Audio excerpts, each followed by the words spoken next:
This is Tim Bryce with my column entitled, Has Cheating Reached Pandemic Proportions? When did cheating become an acceptable form of behavior? Did I miss the memo? According to the Educational Testing Service and the Ad Council, quote, 73% of all test takers, including prospective graduate students and teachers, agree that most students do cheat at some point. And 86% of high school students agreed, end quote.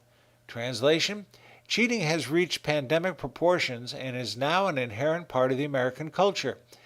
It may start out innocently, but cheating rapidly becomes a lifestyle. You can now find it on school tests and exams, plagiarism, cheating on our taxes, and so on. I have a friend who teaches illustration at a Midwest college. Recently, he told me his students were copying the illustrations of other students as found on the internet. My friend rightfully resents being turned from a full-time instructor to a part-time sleuth to determine if his students are doing original work. I've heard of college students copying term papers, but artwork?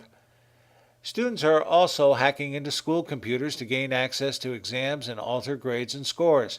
A prime example of this was recorded last month in Los Angeles, where 11 high school students were caught hacking into the school's computers. Subsequently, they were expelled. This scandal captured the attention of the press, as well as the FBI, who joined the investigation.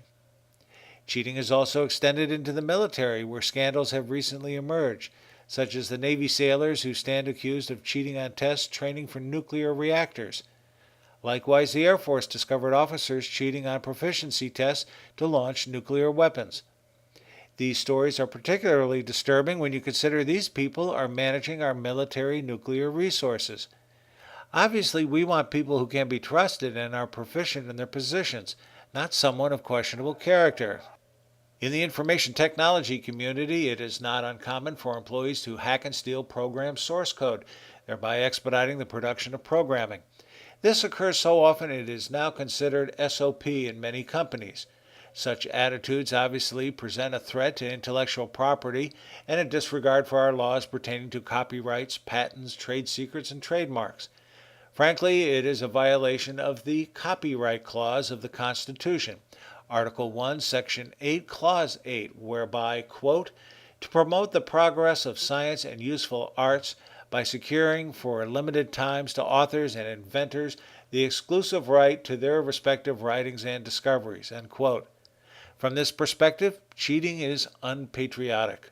If caught, cheating results in a variety of penalties, be it a fine, a suspension, an expulsion, etc., all of which becomes a part of a person's permanent record, and I do not believe young people understand this until it is too late. Perhaps the biggest danger is it may do irreparable harm to a person's reputation. To illustrate, I know of a student who, after graduating from college, produced a resume with false college scores to secure a well-paying job. Remarkably, he was caught by the employer, who pressed charges against him. Even though the matter was settled nearly 40 years ago, his high school classmates have not forgotten and whisper about it at reunions, even to this day. In the eyes of the other students, his reputation remains in tatters. Cheating ultimately denotes a person's character. Is he honest and capable of performing the work, or incompetent and inclined to cut corners?